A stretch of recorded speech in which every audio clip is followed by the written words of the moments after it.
cup of tea this morning is proudly brought to you by NLA 590 mobile game is all about making money on your phone. Charlie, Easter is around the corner. Don't you think you need money to enjoy this Easter, to visit Kwewu for the first time? So yes, NLA is giving you the opportunity. It's all about the 590 mobile game. Dial *959# and make good money every afternoon. It's all about the noon rush from 1 p.m. Monday to Saturday. You're given an opportunity to make money, and so it's all about the NLA 590 game.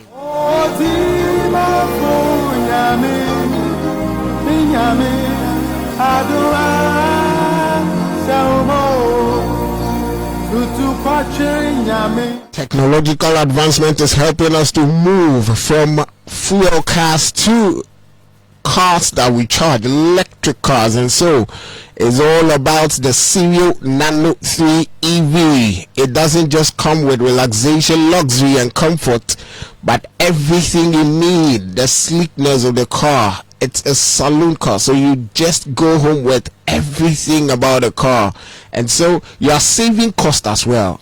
You don't have to go join long queues buying fuel or probably spend money buying fuel. It's all about what you need is to charge and you move.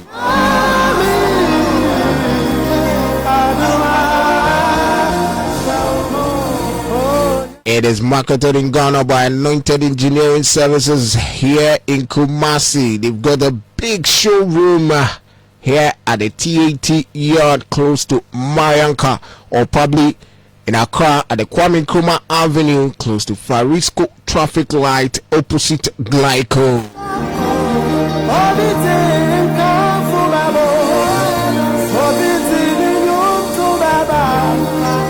The Serial Nano 3 EV, that is where we are moving from. Contact them on 0544340589 or 0243480334.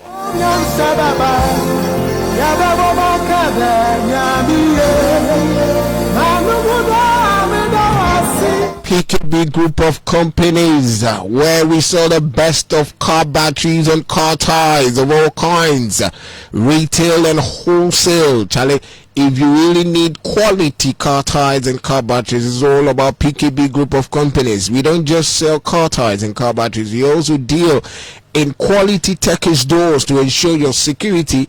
Is all about PKB Group of Companies, where we sell quality. When quality comes to mind, is all about PKB Group of Companies. Where can you locate us? Locate us opposite the Tafo Muslim Cemetery, or from the Anglanga Junction towards the Oforikrom Trotro bus stop after the Oforikrom police station. Also at Tafo New Road Junction. Or contact us on 020-917030 or 0501485115.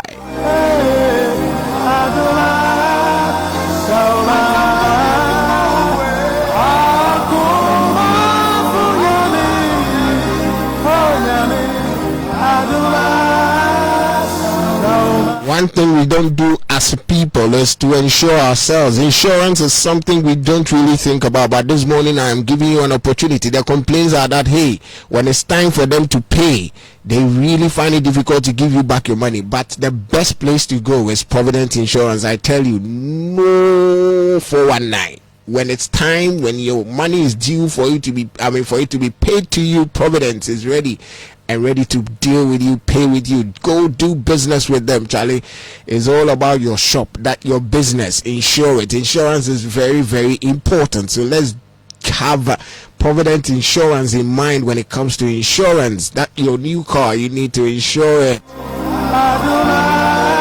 So this morning, just contact Obaya on 0242426396, and she is ready to deal with you, help you. Hey, and also it's ending in March. We are giving away fuel coupons and souvenirs from Provident Insurance. Come do business with us and get opportunity to get yourself fuel coupons and souvenirs.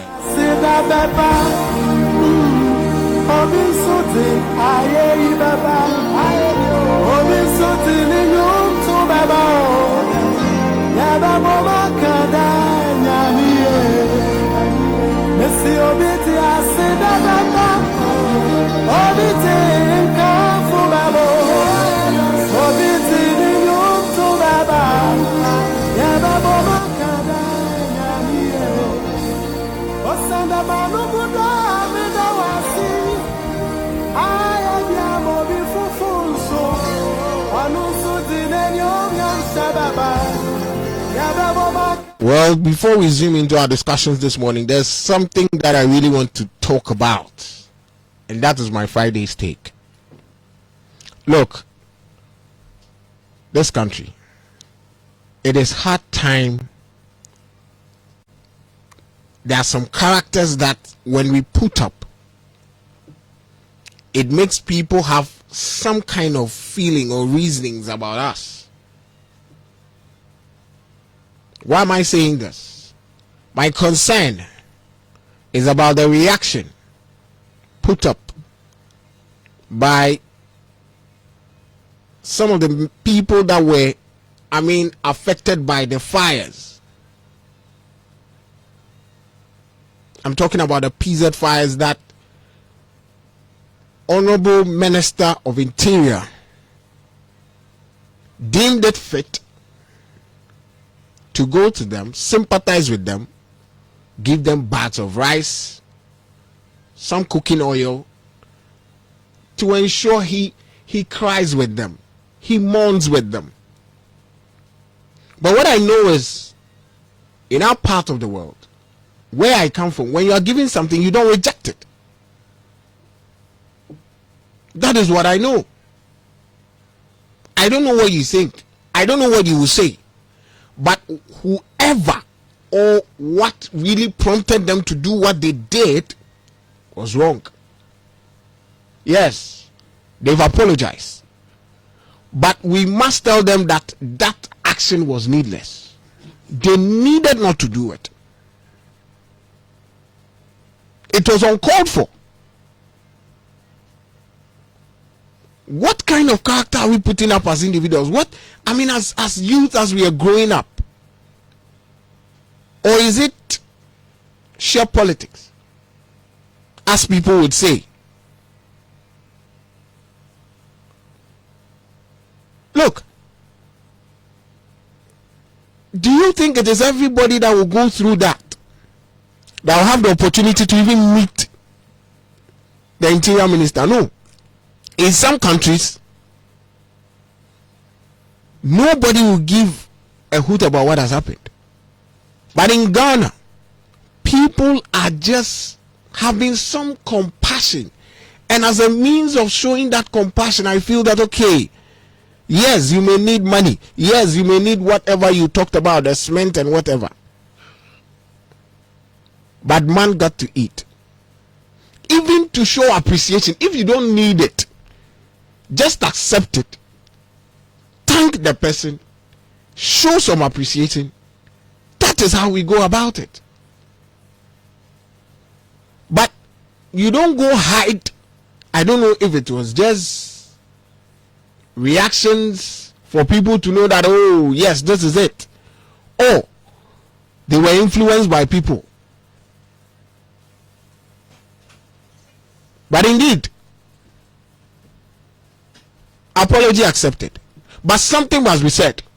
You don't do something wrong and always come thinking that after ruining and tarnishing, after insulting the individual in the face, just a letter of apology would be okay. It is something, is an attitude that we always put up. Oh, let me just speak my mind. Yes, I feel that this is time. Let me just speak my mind because he has brought himself.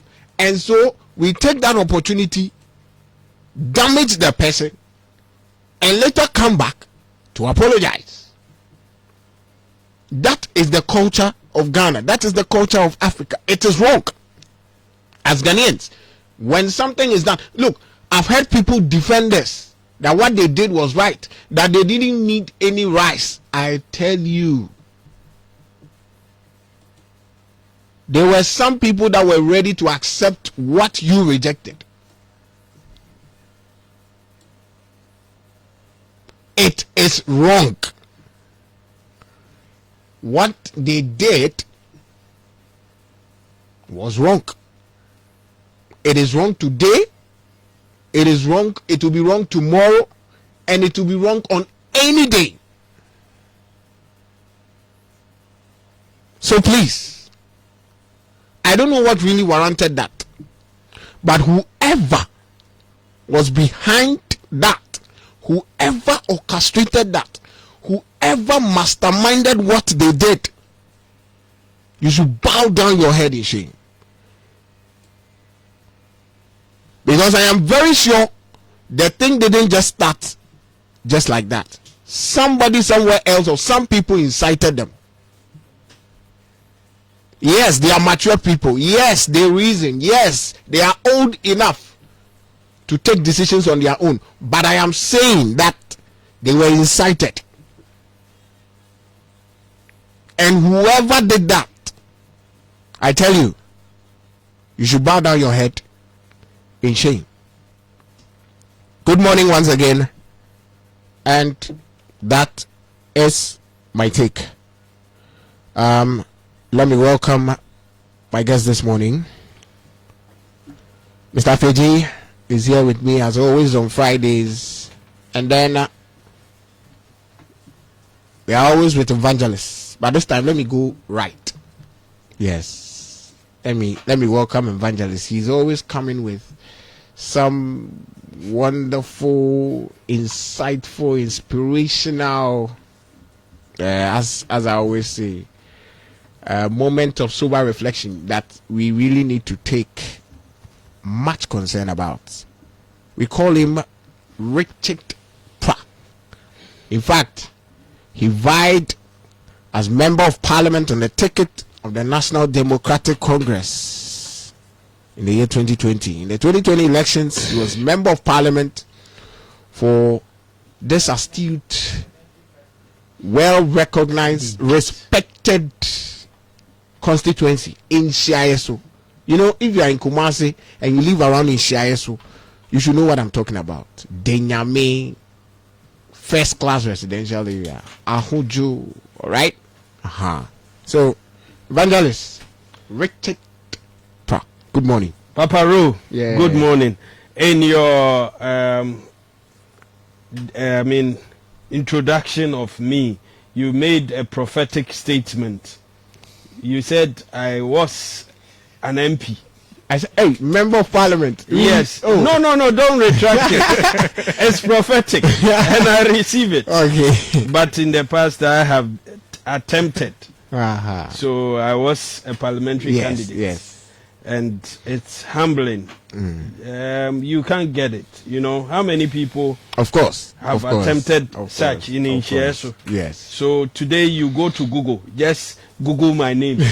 It will be attached. So good morning to everybody that has tuned in. You opened the show with a very inspirational and awesome music by Uncle Atto. And for a moment, I thought we were going to have, Emre, worship time on Ultimate 106.9. But Emre goes on every Sunday, 7 to 9 p.m. on Ebusia 96.5. Yes. And I'm your humble host. Yes, you can't get it anywhere. This morning I share a moment with you. Proverbs 3, verse 5 and 6. Trust in the Lord with all your heart and lean not on your own understanding. In all your ways submit to him and he will make your paths straight.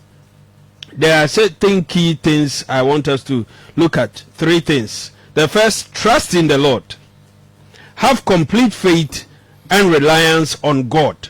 The second, don't lean on your own understanding. Recognize that your understanding is limited.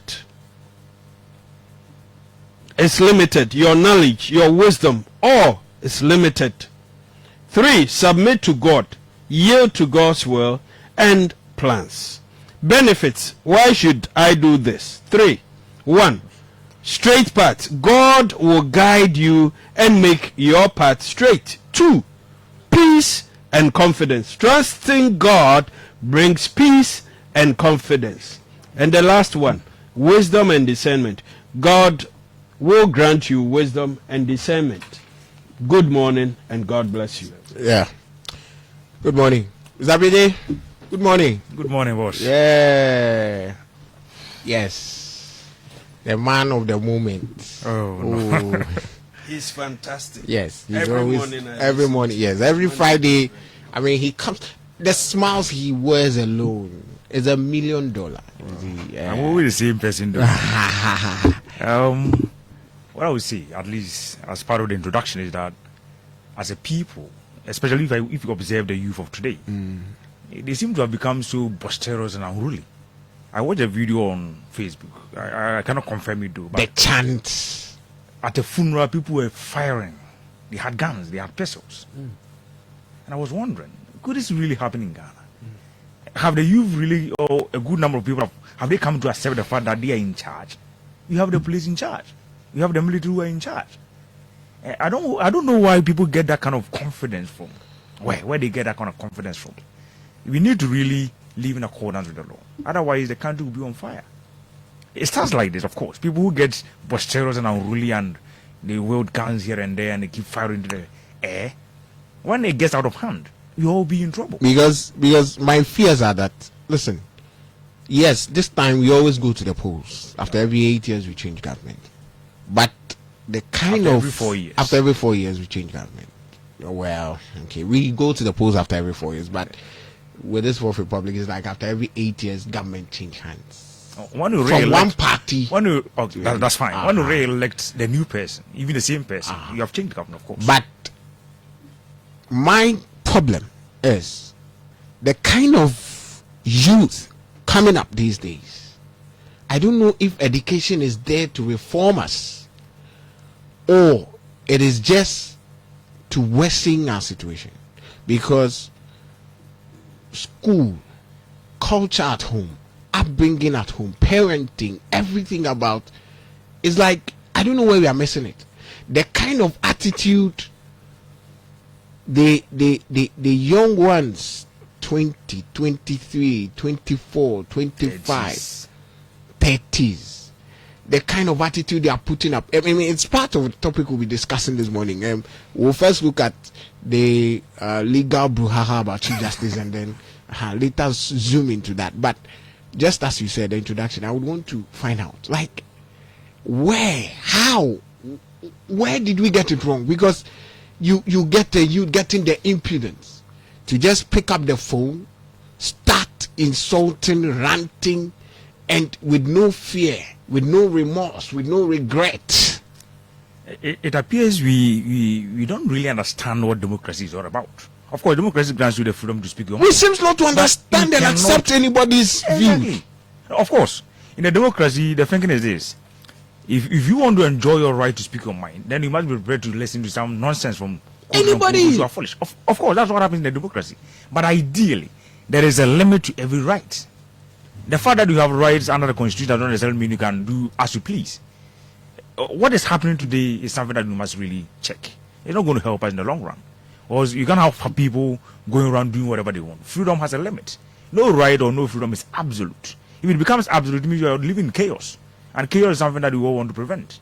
If you are living in a well-ordered society, like a democratic society, you expect that you go by the rules. And so I would advise that the youth advise themselves and they act in accordance with the law. But more importantly, the government must crack the whip, of course. The leadership must crack the whip. Otherwise, the youth and a good number of people will get out of hand and they will do as they please. We can't live in such a society, of course. We can't. Well, that's it. Let me start with you. Just as I said earlier, we'll be taking a look at the legal battles surrounding the removal of Chief Justice Gertrude Arabasaki Tokunu. I hope I've gotten the name right. Yeah, the Voltairean name Tokunu. Yes. As we all know, there are a lot of noise that have been made yes, the president have got the right to do that. The president have not, and so there are a lot of people that are making a lot of noise, and even with people petitioning, it started with the idea that hey, people have petitioned for the removal, and so the president says, okay, then I have to go to the Council of State. But the other school of thought that says that hey, you as president must give chance to the Chief Justice, okay, to also know what she has done, defend or probably speak to whatever she has done on a paper to defend herself, telling that okay, this and this and this accusations you are giving, this is the reason, this is the reason. You don't just go straight to the Council of State citing that hey, I've gotten petitions for the Chief Justice to be removed, and so what is your take? People have said that hey, we all know what surrounded the elections of the Council of State, and so with just the few ones that go in there because of the position they've held in the past before, talking about past IGP, past Chief Justice and the likes, the rest are just, I mean, the elections, we all know what happened. So the idea is that then they are NDC people, so definitely they are also going to conform to whatever the president will say, and so definitely the Chief Justice must go. But my initial question is, does the president have that constitutional mandate to forward a petition for the removal, or there was something he was supposed to do which Asifua is saying that hey, the decision to just go straight to the Council of State was wrong? I'm not a lawyer, honestly, but when I listen to some people talk about law, and especially those that I expect to have some understanding of what the law is, I get really worried. Remember the case about the case at Imani Ghana together with Professor Kusieni, was sent to the Supreme Court, the court, and they wanted the court to restrain the president from dismissing the IGP or from appointing a new one. We talked about this here, and we said clearly that look, it's a non-starter. It's a waste of time. And of course, I understand the court has already given a ruling. Yeah. It's moot. I don't know why people don't really want to read the Constitution. It's something that is public knowledge. It's online. It's everywhere. Anyway, let me read you Article 146, Clause 6. Clause 6. Where the petition for the removal of the Chief Justice, where the petition is for the removal of the Chief Justice, the President shall, acting in consultation with the Council of State, shall. I mean, it's obligatory. It's mandatory. Shall, acting in consultation with the Council of State, appoint a committee consisting of 2 justices of the Supreme Court, one of whom shall be appointed chairman by the President, and the 3 other persons who are not members of the Council of State, nor members of Parliament, nor lawyers. And so you might understand that would be ordinary citizens of the state, who are not members of Parliament, who are not members of the Council of State, or lawyers. I mean, that is something that is so clear. It's black and white. What do you say? White and black. Black and white. It's in plain language. The president is only acting in accordance with the law. So he has that Of course, he has it. Without anybody coming to tell like the somebody president. saying, look, I'm going to get the call to order the president to stop appointing a new IGP.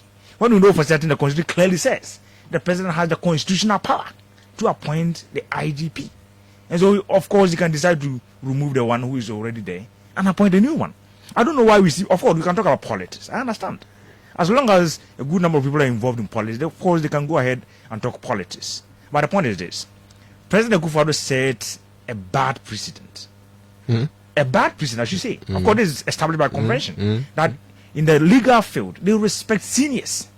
Seniority is extremely important to them.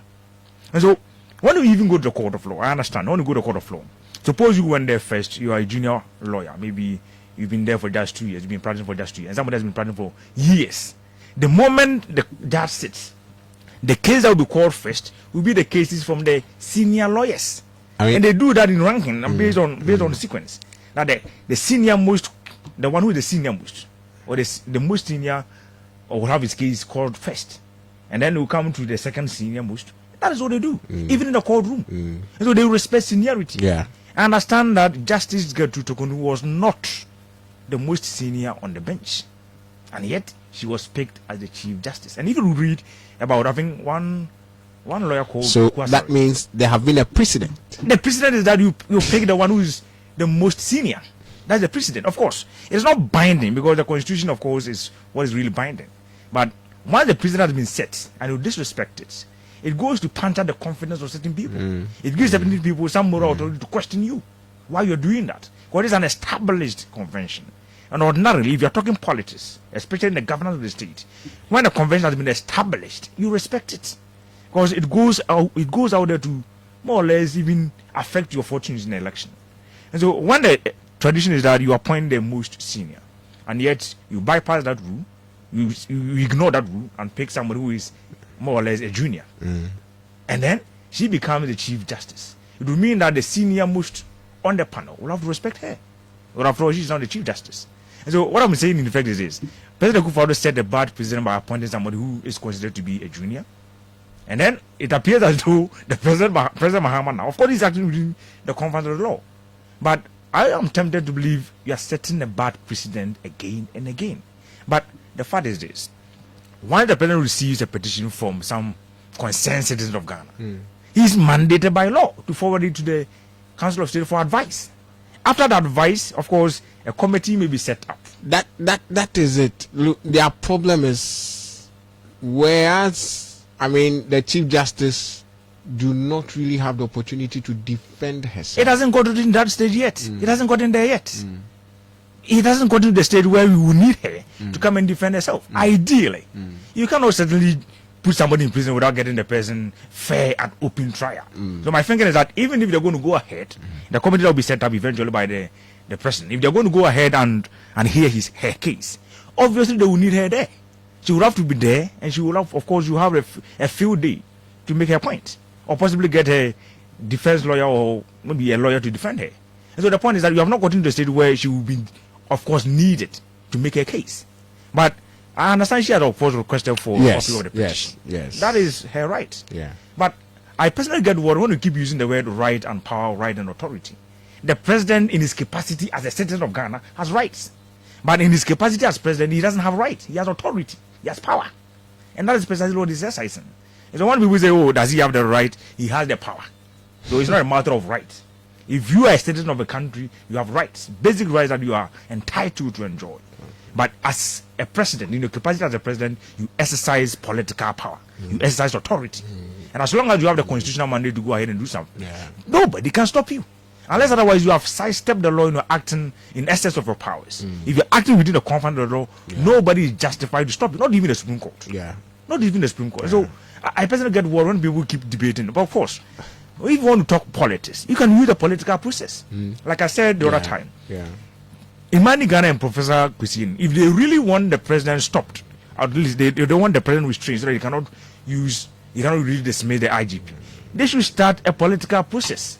Demonstrate, get the parliament to pass a law that will restrain the president. So that the new law will say the president cannot appoint a new IGP, and that the IGP must be appointed by some neutral body. Unless a law is made to remove that power from the president, to undercut the powers of the president, he will still have the authority to go ahead and do it. And so I personally get worried when people seem to be talking about things that are patently clear, stated in the Constitution. We seem to be confusing the issue, and that's not good enough. I will definitely come back to you to find out if indeed the judicial system as we are having presidents changing hands, fingering their hands in. You know why people are a bit worried and agitated? Yes. The thinking is that the petition to get the Chief Justice removed is only a prelude to the dismissal of the EC process. So that's the concern. Its implications. That is what I'll be coming back to find out. That's the concern, of course. Its implications. But, Evangelist, has the president overstepped his boundaries? I like going your question to the Council of State. Yes. Has he overstepped his boundaries? Let me also state it here and now that I'm not a lawyer. I've never attended any law school or any class. But we do reading and apply common sense with the help of an appreciation of the Queen's language. That's English. which we all learned in school. So, with your kind permission, I beg to read Article 146, clause 1, 2, 3, and possibly end at, I think, 7. So, I will start with this. Removal of justices of superior courts and chairman of regional tribunals. 146.1. A justice of the superior court or a chairman of the regional tribunal shall not be removed from office except for stated misbehavior or incompetence or on grounds of inability to perform functions of his office arising from infirmity of body or mind. 2. A justice of the superior court of judicature or a chairman of the regional tribunal may only be removed in accordance with procedures specified in this article. 3. If the president receives a petition for removal of a justice of a superior court other than the chief justice, or for the removal of the chairman of a regional tribunal, he shall refer the petition to the chief justice, who shall determine whether there is a prima facie case. Now, this is any other justice Aside the chief justice. aside the chief justice. Yeah. So cleared. Let's move to clause 4. Where the chief justice decides that there is a prima facie case, he shall set up a committee consisting of 3 justices of the superior court or chairman of the regional tribunal, or both, appointed by the judicial council, and 2 other persons who shall not be members of the council of state, nor members of parliament, nor lawyers, and who shall be appointed by the chief justice on the advice of the council of state. So note here, there is room for those who are justices and also ordinary members of the country like myself. I'm not a lawyer, I'm not a member of parliament and all that. Now, that will be under the chief justice. That is for justices either than the chief justice himself or herself. Point 5. The committee, okay, let me do 6, which Mr. PJ did. Where the petition is for the removal of the chief justice. Now, when it comes to the chief justice himself or herself, in this case, herself, the president shall, acting in consultation with the council of state, appoint a committee consisting of 2 justices of the Supreme Court, one of whom shall be appointed chairman by the president, and 3 other persons who are not members of the council of state, nor members of parliament, nor lawyers. 7. The committee appointed under clause 6 of this article shall inquire into the petition and recommend to the president whether the chief justice ought to be removed from the office. You can read the whole and understand. Now, we have seen that there's been 3 petitions against our current chief justice. What is the duty? It happened in the past with regards to the electoral commissioner. There were this argument. Our brothers who know too much, they know too much to a point that when we were supposed to have a national consultative assembly in drafting this constitution, some of them said they know too much. They won't sit with our mothers and our fathers who didn't attend any law school, for them, drafting of the constitution is their bona fide, as the lawyers will say, bona fide property. They are blessed with all the knowledge, so they not go. Today, it's on record that the former president of the GJA, Ghana, no. Alfred Mona. No. The how do they the Association of the Lawyers, GB. Ghana Bar. Ghana Bar Association. I had forgotten the bar. Today, Mr. Samuel, no, I don't know, but he is also Okujeto, that lawyer. He has been a member of the Council of State. He says his regret is not allowing his people to take part in the drafting of the Constitution. You can Google about it. He was the president then and said no, they know too much. They won't sit down with farmers. They won't sit down with market women to draft a constitution. So they didn't go. So with this constitution, their knowledge, their wisdom is not part of this. Today, they are running over. This morning, I listened to him on Joy. He disagrees with that, and he has issues with the president not serving the Chief Justice with the petition before passing it on to the Council of State.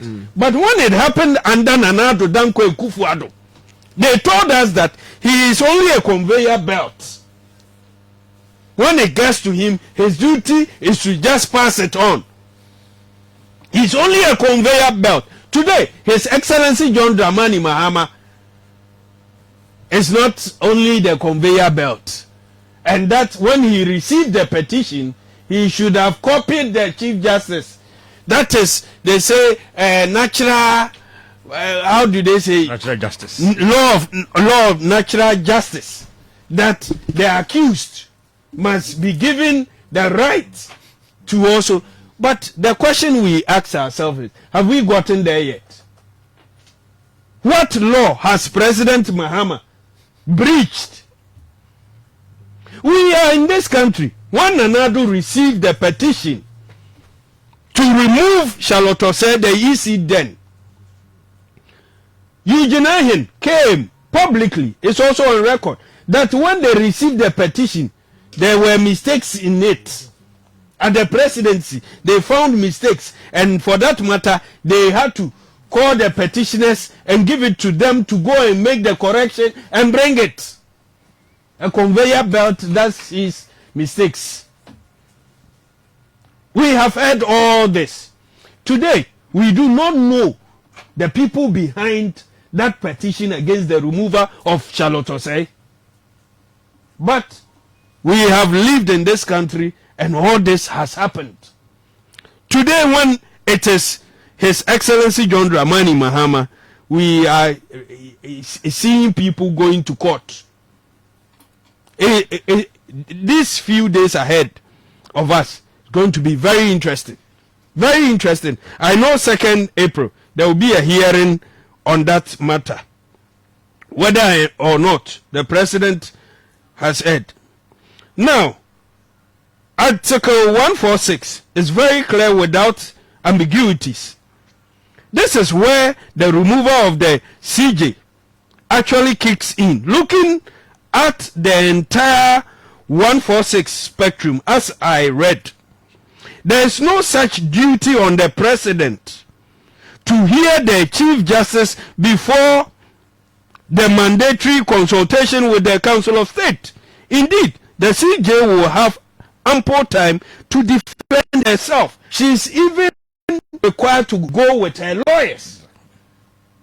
Any lawyer of her choice. The trial, that is before at the trial, when the committee is formed, the process allows her to defend herself at the committee hearing with any lawyer of her choice or other experts she may so wish. Inherent in the Article 146 removal process is the observation of the principle of natural justice. Now, those who have gone to court, they are also citing Article 23 and Article 296. Some referencing Article 57, Clause 3. All these are laws. Interesting times ahead. I will open my eyes and ears wide, and I will always have my pen and my notebook with me, and I'll be making notes and be learning. After everything, common sense must be applied. For me, I say the law is the application of common sense. You read, you apply common sense. In certain cases, you need interpretation. That is where it goes to the Supreme Court, and then they interpret. So the law is an interesting field. Everybody, the least you can do is to do more reading and research and listen to the experts. Well, with every one thing that I disagree with evangelists is on the issue of those who drafted the Constitution. Mm-hmm. I personally believe. I understand. I personally believe that the Constitution, of course, is a blueprint of the structure of government, of the design of the state, of the structure of democracy. And so, for such a blueprint, you need experts. And so, on that score, I perfectly agree with Honorable Kudatu, who said we need experts. Look, I've made this point time and again. If you want to draw a constitution for a country, you need the learned people to be in charge. Market women, of course, can go ahead and do their business in the market. Farmers can go ahead and go to their farms. But we need those who are well informed, well educated, knowledgeable enough to understand and to predict possibly what will happen. But if you heard evangelists very well, they opted out. But what is it they opted out? You are talking about only those who are not really interested. But even if 10 people or let's say 1,000 people decide to opt out, it doesn't mean other people are not interested. But we have a lot more Ghanaians who are also educated.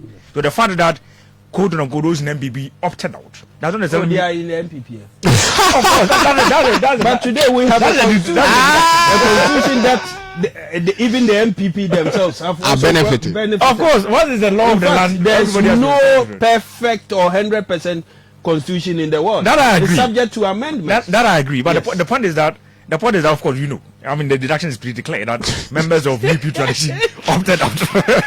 But the point I'm making is this. If you want to draw a constitution for a country, as long as it's going to say about the blueprint of the government of the state, it's going to be literally the Bible of the government or the Quran of the government. And the government has to abide by it. It will mean that you need experts. Because we're dealing with human behavior. And as long as human behavior cannot be predicted with absolute certainty, we need people who are thinking beings, quote unquote, and I'm using my word advisedly. I mean by that, those who are informed enough, educated enough to understand that the government must be designed in such a way that they will not be corrupted by power. But government obviously is going to exercise powers. So we need people who are informed enough to be able to make the right decision. And of course, to have the right clauses that will limit the actions of government so that the government cannot become that arbitrary in nature. Yeah. And so on that score, you don't bring in those who are uninformed. And that's what I'm particularly worried about what President Mills did in 2010. When he set up a committee, he told them to go around the whole country and literally interview everybody. Really? You want to draw a constitution for a country and you're going to interview, quote unquote, the uninformed? For what? Draw the constitution for them and afterwards explain to them what the content of the constitution is. And then they will understand it enough. You vote to either accept it or reject it in a referendum. But when you are writing it, you don't do that. Look, let me give you a typical example of what happens. Suppose you have 5 children from the same parents. And dad and mom have some big company, they're old enough, they're going to retire. The oldest is a graduate from the university, 24 years. But the second oldest, of course, the second child is 10 years.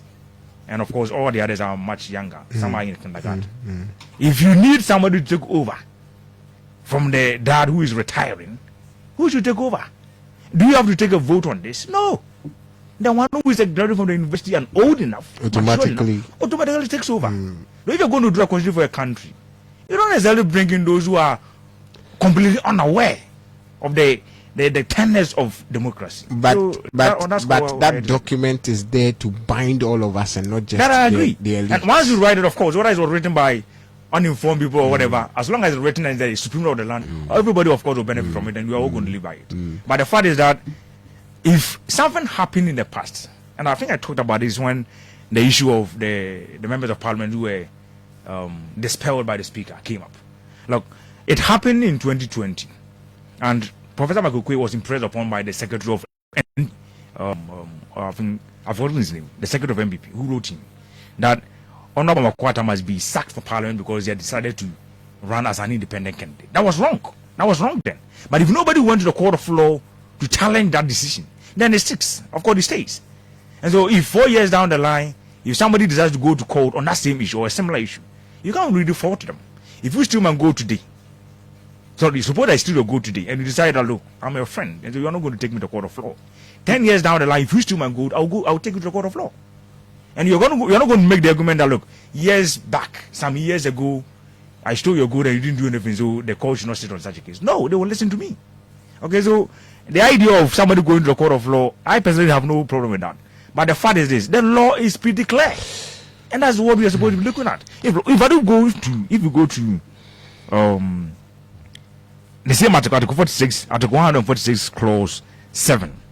But let me read from 6. I think I read it earlier, but for emphasis sake, clause 6 says, where the petition is for the removal of the Chief Justice, the President shall, acting in consultation with the Council of State, appoint a committee consisting of 2 justices of the Supreme Court, one of whom shall be appointed chairman by the President, and the 3 other persons who are not members of the Council of State, nor members of Parliament, nor lawyers. The 7 says, the committee appointed under clause 6 of this article shall inquire into the petition and recommend to the President whether the Chief Justice ought to be removed from office.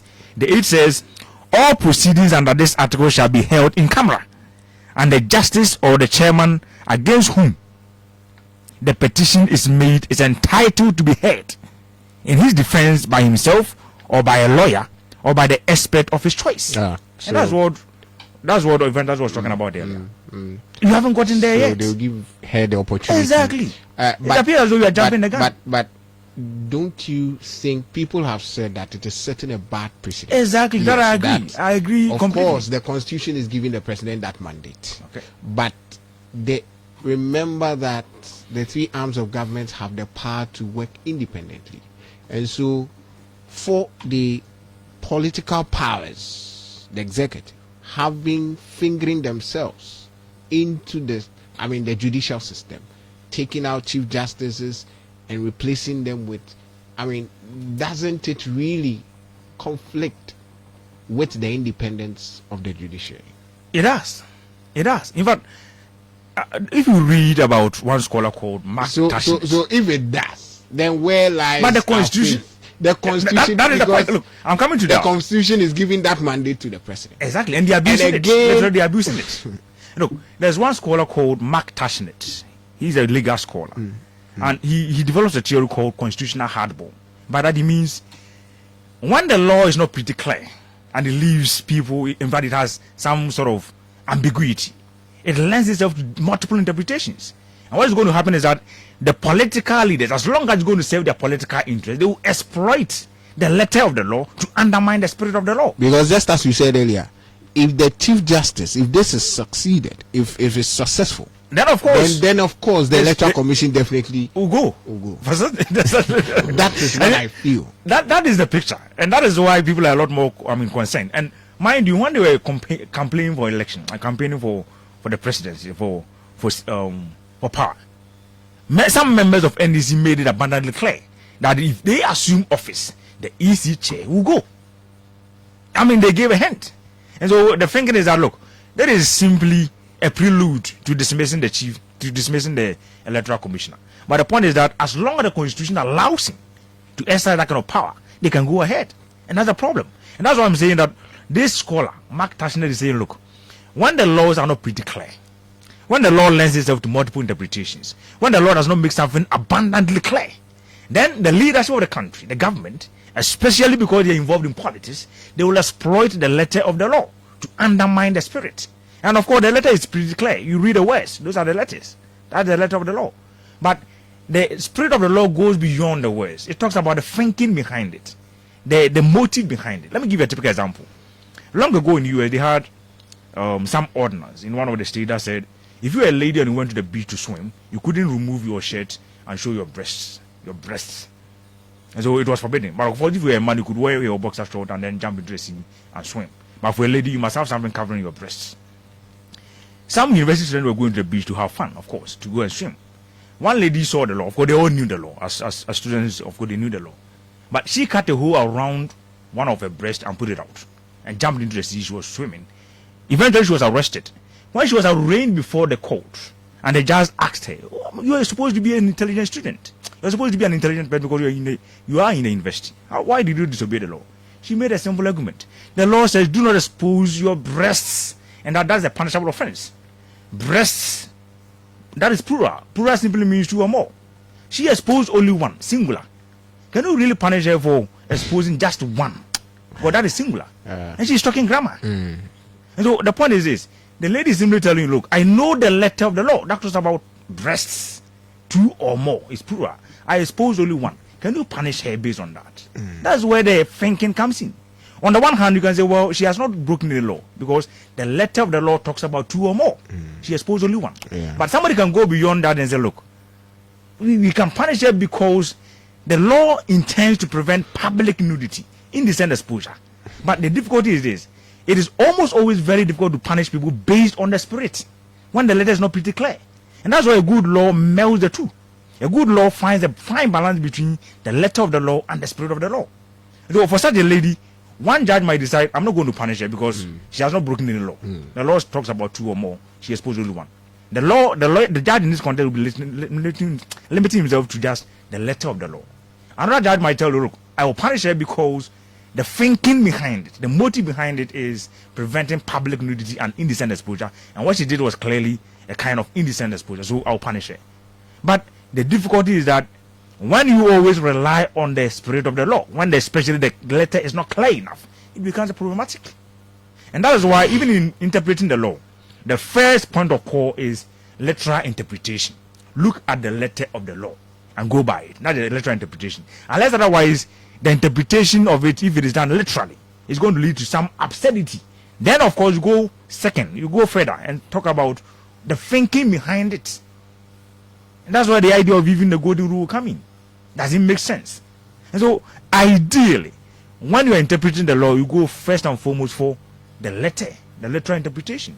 And that's why the law must be worded in such a way that it is clear. It doesn't lend itself to any multiple interpretations or some ambiguity. Because so like people the Constitution is giving that right to the president. Exactly. And again, making and it I look would like... prefer we use the word power, not necessarily right. Because it gives him that power. And so he's going ahead. He's only acting according to the law.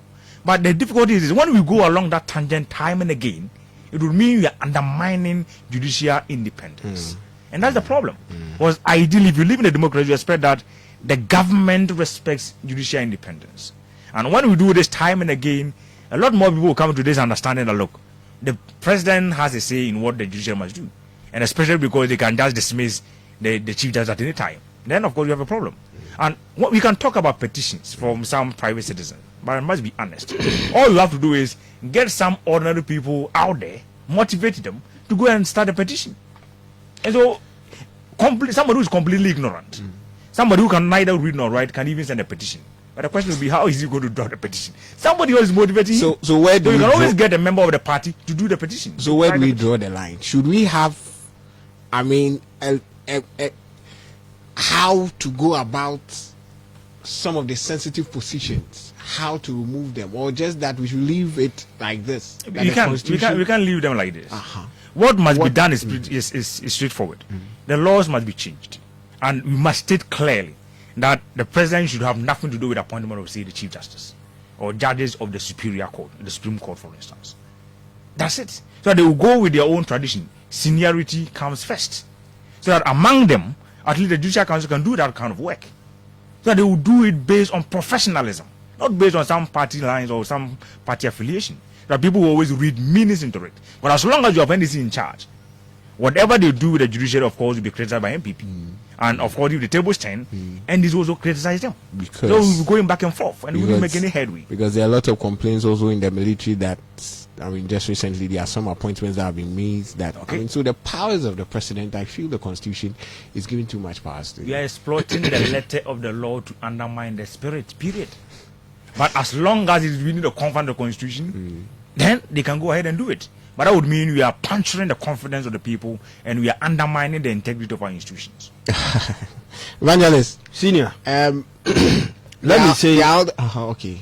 good morning to Emmanuel Ogonia. He is listening. Your question. Some people have said that the decision taken by His Excellency is in a way weakening separation of powers. Okay. We all say that as we all go, I mean, separation of powers, allowing the three arms of government to work independently. But it's like with this action taken by the president, it is clearly telling us that the president, that is the executive, is interfering with the actions of the judiciary, and which is weakening the separation of powers. First of all, I strongly disagree with my brother Pierre J on the drafting of the constitution.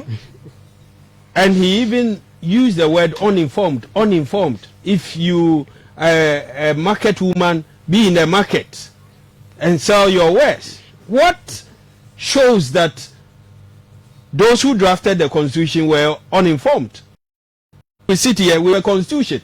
The fact that a section of learned people, they did not take part, doesn't mean that there were no lawyers. In the NDC, PNDC then, Obed Asamoah and Co., they are all lawyers. They were part. So the use of the word uninformed. Me, sitting here, I'm a jeweler. What am I doing here? The fact that you restrict me to my shop, that I'm a goldsmith, as you may call it, doesn't mean I'm uninformed.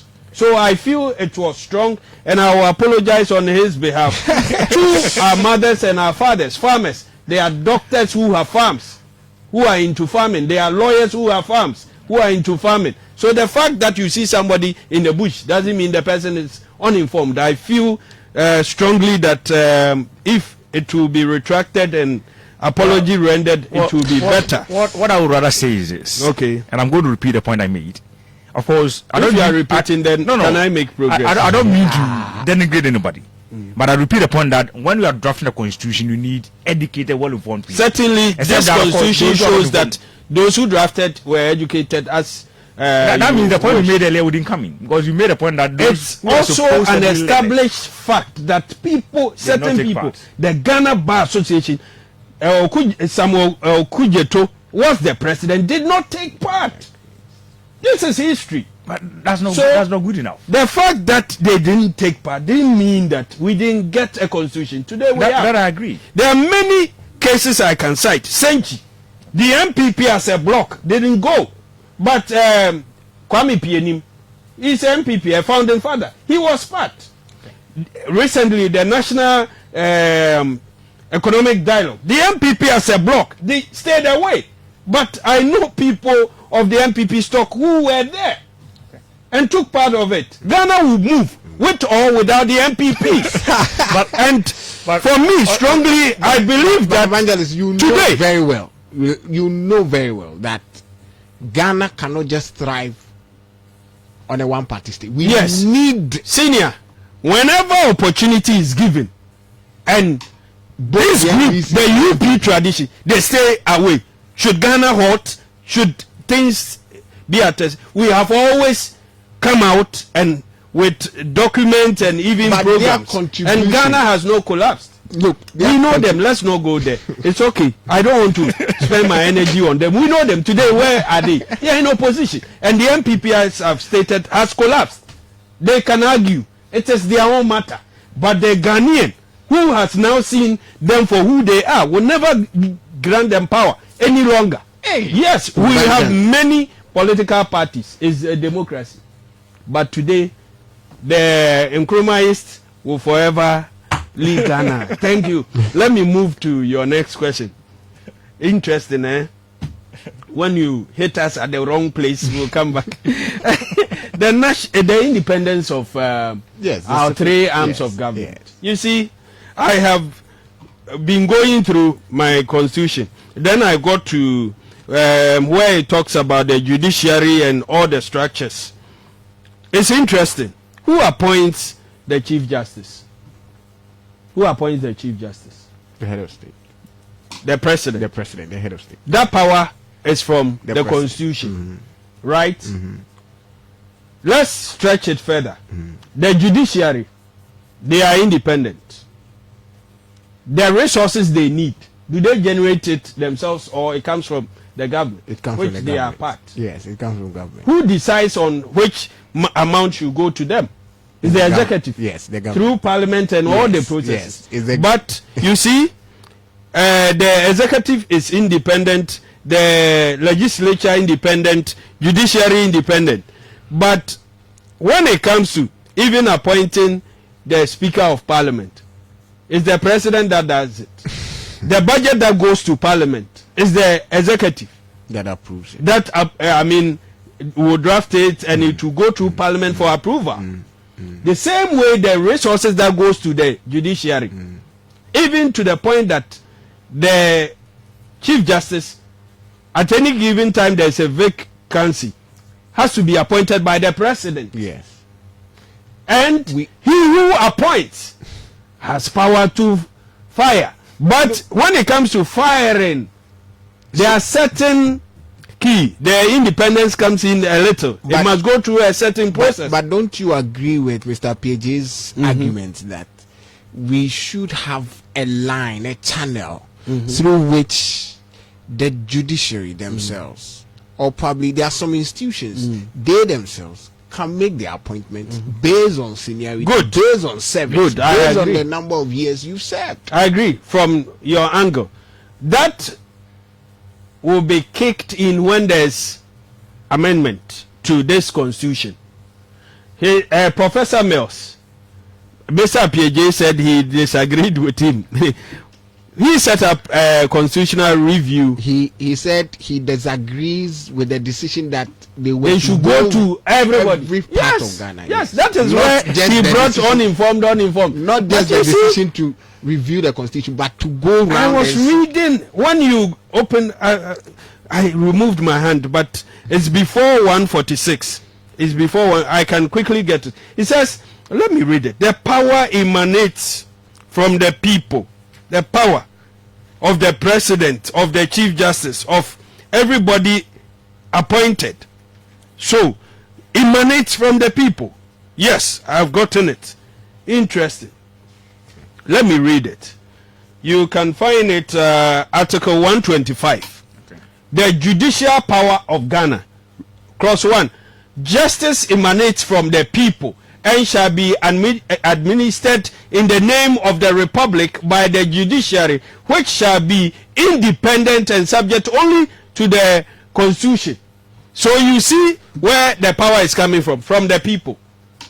And then it's administered on our behalf by the judiciary. But the power the judiciary exercises comes from us. We have given it to them. Yeah. So if you want to make any changes to this constitution, you need to go back to the people, lettered or unlettered, those who have been to school or not to school. They all have something to share.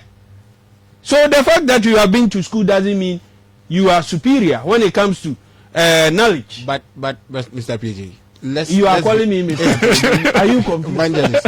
Let's be honest with ourselves. Yes. There are some critical decisions that definitely you see need. That I don't want to use the why. word the elite, but you will need experts. Sure, everybody. You go for it in its raw state. Okay, so and so said when it comes to appointment of the IGP, let's give power to the police institution itself. That is Asimesi's thinking, right? Then you who are elected, you put flesh or not to whatever the person is suggesting. If you find that there's reason in it, yours is to, make it take shape, formalize it. But it doesn't mean the fact that you can read and write. You know more than I. That is the point I want to make. So the Constitution says that citizens may exercise popular participation. That is Article 125, Clause 2. The citizens may exercise popular participation in the administration of justice through the institutions of public and customary tribunals and the jury and assessor systems. So, me sitting here, there's always a way for me to exercise my power by going through the systems as laid down. Do you understand? So, for me, the power and all that, the independence, sometimes, as you use your choice of word, honestly, sometimes we deceive ourselves when you want to go into it. So, the people elect a president, 18 and above. What of those who are below? Are we not discriminating? No, and they we saying strike the age 18 and above because we feel that at that age. Good. Who feels that? It is the Constitution. Majority of us decided that, okay, from 18, the person is old enough, as you are saying. So let's put it on paper.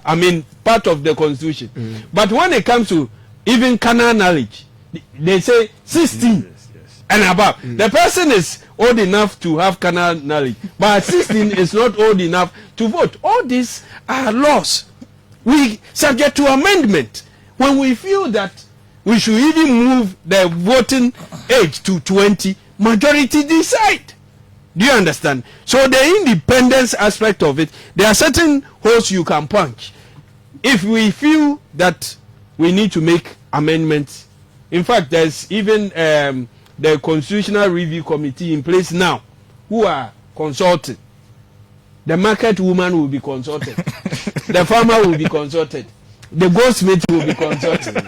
The doctor will be consulted. The lawyer will also be consulted. So, for me, the independence, we deceive ourselves in a way. But we have a system. If we feel that any part of the law, as today, we have come, how many years? Almost 34 years of the 19. Let's make changes subject to referendum and it goes through the process. We'll make the amendment. So, for now, so long as the EC is independent but takes the budget from government, where lies their independence, so-called? When the judiciary is independent and the resources they need, they take it from the executive and or government, to the point that even the Chief Justice must be appointed by the President, and it goes through a process, vetting and all that, for approval. The independence, they are independent. Well, Mr. PJ, yes, we want to have a last night today. The one thing that I would like to say is this. Even in theory, of course, the independence of each of the arms, I agree, in theory works. It only works on paper. Yes. In reality, we wouldn't have total independence. Yes. Even in the United States, the US, where they have typical separation of powers, you see that at times they interact. And the point is that you can have strict separation of powers only in terms of membership. You want to go to US, for instance, a member of Congress can never be appointed as a minister, as a Secretary of State or a Secretary of State Interior or whatever. But when it comes to passage of law, of course, Parliament will pass a law, but it will go to the President for assent. And if the law passes a bad law, ordinarily we expect that the President has not assented. And so, as long as you're going to talk about power, the powers, of course, overlap at some point. And so, there wouldn't be that kind of strict separation of powers. But the one thing that concerns me even more is the fact that when there is no separation of powers, at least you can have some degree of separation of powers, but there must be checks and balances. Yes. And that's what Evangelist is referring to. The fact that, of course, you don't have total independence when it comes to the everyday operations of your action, of your department. But there must be some sort of checks and balances. He talks about, see, the money that will be given to the Electoral Commission for them to conduct their businesses. Of course, they'll propose it, but ideally, it goes to Parliament for approval. And that's because Parliament controls the power of the purse. So that's agreed. the president, for instance, or the executive will design the budget, they will draw the budget, but it goes to parliament for approval. That would mean that, on the one hand, the president or the government has the power to draw national budgets, design the expenditure plan of the country. But once you draw the expenditure plan, you need the one who holds the power of the purse to decide whether the amount they're going to request for is too much or too high. And so, of course, they will decide, let's cut it down. And that's why Parliament, of course, debates the budget. But one thing that bothers me more, even aside all these whole idea of independence and all that, is the composition of the Supreme Court. And that's the one thing that I would consider to be a flaw in the Constitution. The earlier we do something about it, the better. Let me read you this article 128. It talks about the composition and the mode of exercise of the power of the judiciary. And, of course, it's about the Supreme Court. The Supreme Court shall consist, Article 128, Clause 1. The Supreme Court shall consist of the Chief Justice and not less than 9 other justices of the Supreme Court. It leaves it open. If you get a president who really wants to pack the Supreme Court, stack it. They can keep appointing because the Chief Justice, together with not less than 9. You can appoint as many as 51. And that would mean, of course, you're not restrained by law. It didn't give any specific. Exactly. Not less than. There must be a ceiling. And that's the problem with our Constitution. When you go to the same article, Article 128, Clause 2, the 2 says, the Supreme Court shall be duly constituted for its work by not less than 5 Supreme Court justices, except otherwise provided in this article. Except otherwise provided in Article 133 of this Constitution. So, not less than 5. That means if you have 30 members of the Supreme Court, 30 justices in the Supreme Court, just 5, just 7 can sit on the case. And the point is this: if 5 justices of the Supreme Court sit on the case and they vote in the end, and 3 vote in favor, and so the case is that, well, the accused person say guilty, and 2 vote against, that would be 2 versus 3. But 3 out of the total number, suppose you have 13 members in the Supreme Court, it means 3 out of the 13 have ruled that Mr. A is guilty and so he is guilty. To me, that's not fair.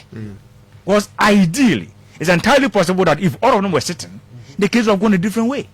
And so the composition itself undermines the credibility and, of course, the authority of the Supreme Court. Yes. And that's something that we have. The Chief Justice has the power to. Exactly. That's an interesting point. When the Chief Justice has the power to decide who will sit on this particular case. Yes. If you have a Chief Justice who's corrupted, that means he can decide, I'm picking only those that are affiliated to me. My kind. Our constitution. And that would mean you're not going to have justice, you're going to have injustice, Yes. despite that the Supreme Court. Yes. So you have to do something about it. The constitution really needs to be looked at. Exactly. In fact, because I don't want to use the word loopholes, but I think It's a loophole. Don't use, in fact, it's a loophole.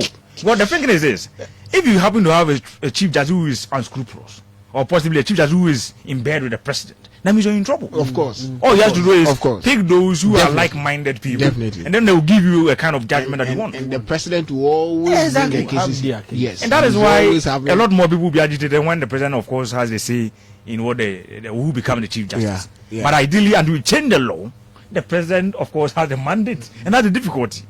And that's why I would say this should be a political process. You have to start the political process to get Parliament to change the law.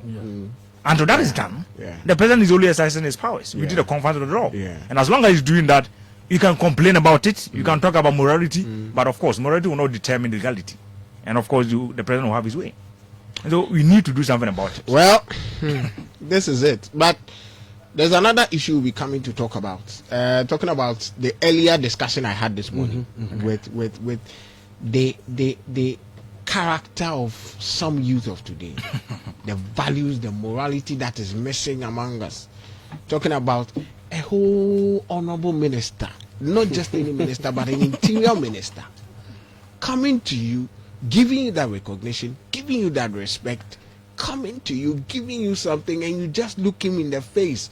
Just have, and it's not just about that issue, but the youth of today is always having pride in just putting the mobile phone in front of him or her, filming himself or herself, and just making utterances that when you listen, you ask yourself, how did we get here? How did we get here? But before that, let me make some good money and it's all about Kumama Rural Bank this morning. Let's get a loan in less than 24 hours. Kumama Rural Bank is ready to give you good money if you are in distress need of a loan to sort yourself out, to deal with a business. If you want to start up a business, it's all about Kumama Rural Bank. Listen, do you need a loan to clear your goods? Do you need a loan to sort yourself out at home? Probably maybe there's something pressing. All you need is just walk to any Kumama Bank branch and walk in with your 3 months pay slip. Hey, do you need a funeral loan? Do you need, all kind of loans? Walk to Kumama Rural Bank. You can locate their main branch or their head office at Kumewu. That's where we are. Or Tafuma here in Kumasi. Across the region, we've got a lot of branches. Just walk in, sit with us, negotiate with us, start talking with us, and within 24 hours, you're good to go. We are giving you good money.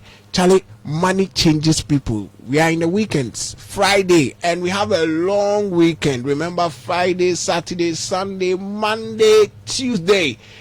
Yes, 5 solid days, and so I'm giving you the opportunity to make money so that you can enjoy this cool 5 days, enjoying yourself. And it's all about the NLA 590 mobile game. Dial *959#. Listen, just get your phone, start dialing now. Dial *959# and start making money. Monday special all the way to Sunday asida.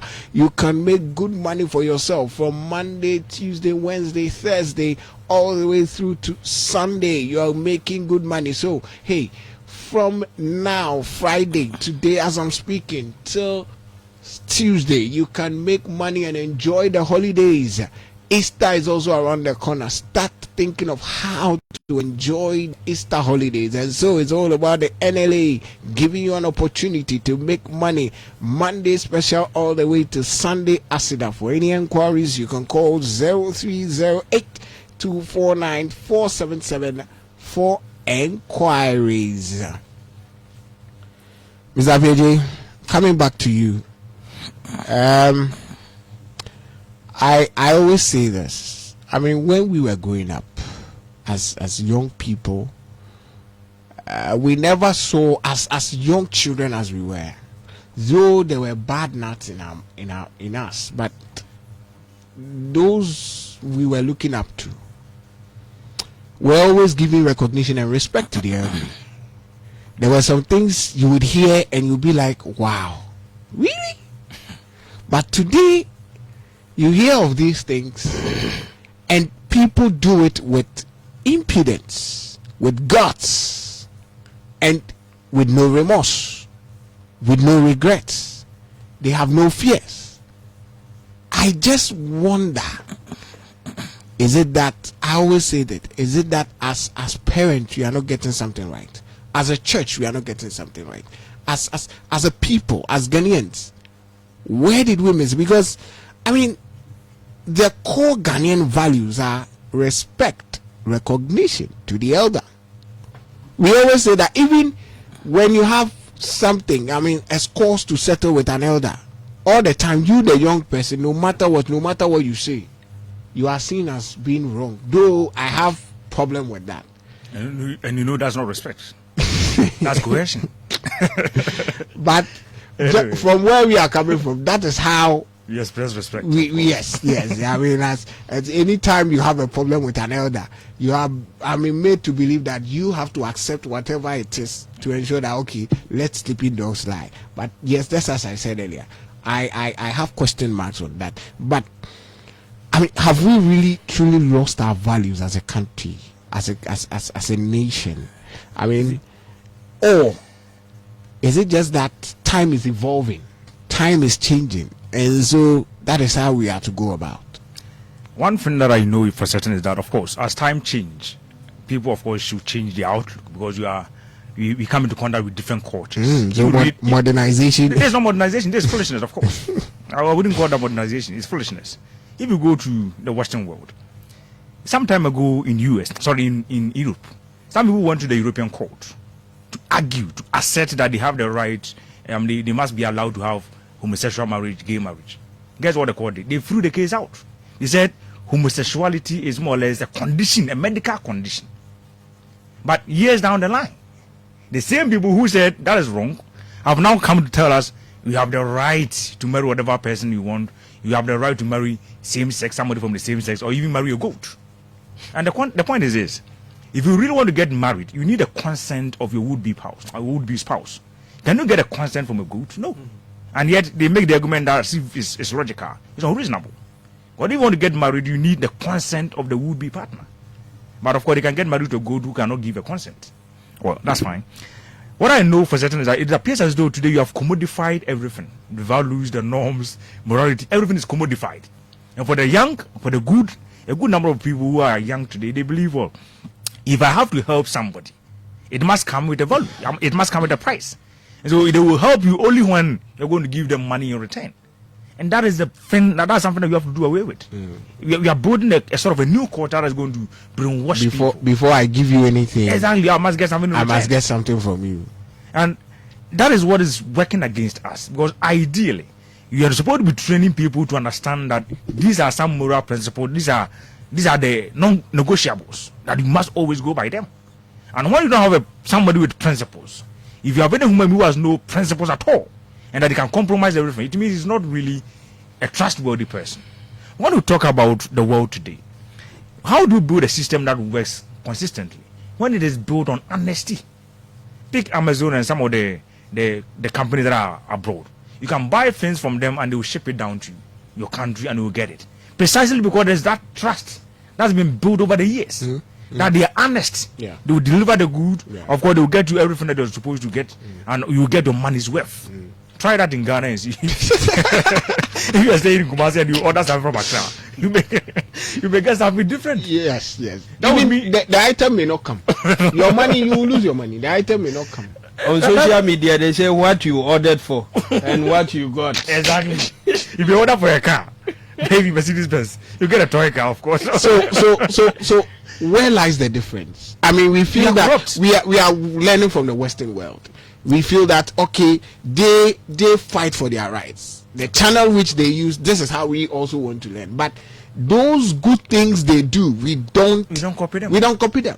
And more Because that's a importantly, you copy them typical wrongly. example of what you said. Exactly. When you order something, probably maybe in the Western world, you are really going to get what you want. Exactly. But here in our part of the world, I watched a video of somebody ordering food, and the person going to deliver the food opened it, ate some, covered the thing again, and then went to deliver the meals. And I'm like, no, but evangelist, this is. I mean, it's like we are losing everything that made us a country as Ghana. I mean, it's like the fiber of morality is missing. Yeah. What is happening? Okay, is he done? I want to be sure. Yes. Okay, good. I believe in democracy, you know. I'll grant you your right.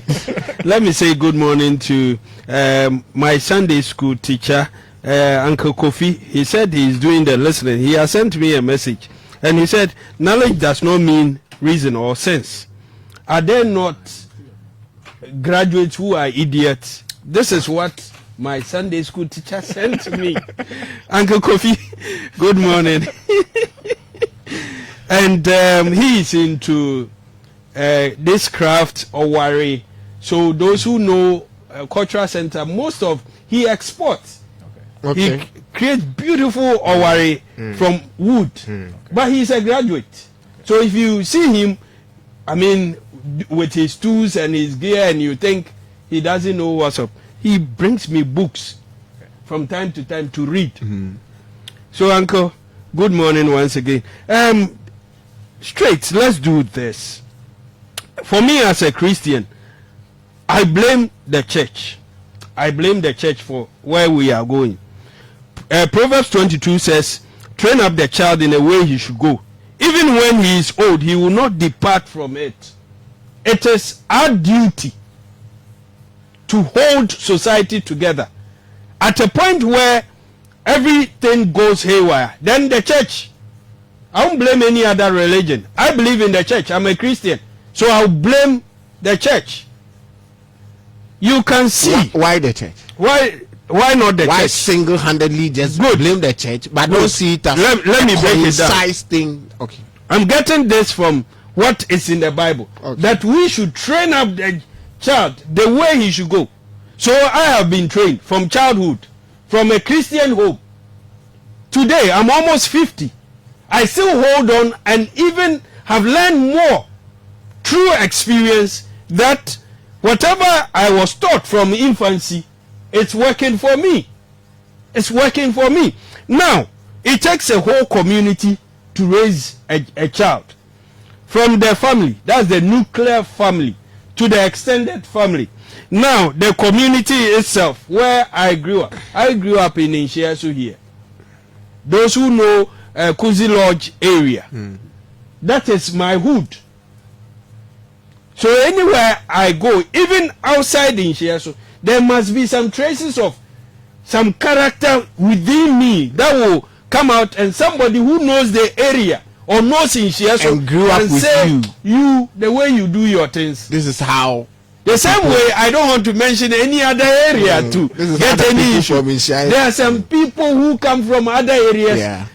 They come to Inshiasu and you can trace where they are coming from. That these people were not raised up in Inshiasu from the way they do their things. So the community, and then our educational system.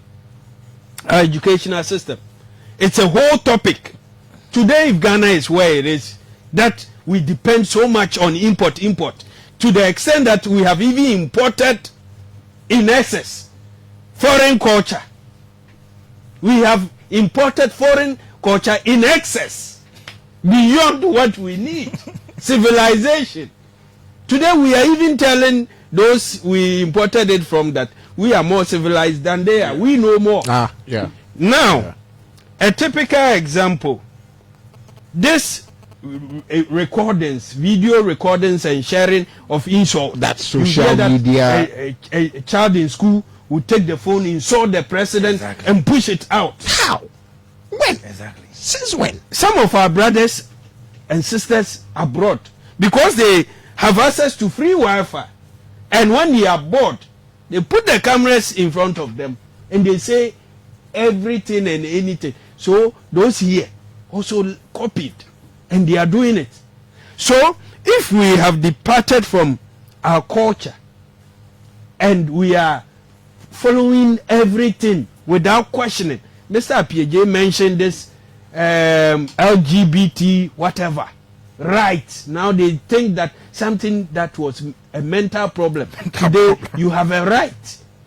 So if you are mad, you have a right to exercise whatever.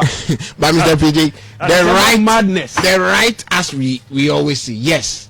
But where your right, ends, that's where somebody's Exactly. right starts. You're right. You say you're right to swing your fist ends where my nose begins. Yes, and so the fact that you have the right should not give you that. Just as you said, the example you cited. There's even scripture. You see why I blame the church? When it comes to the right things, all things are beneficial, but not all that are profitable. Yes. I have a right to do everything. I feel like you are looking at me too much, so I must hit you.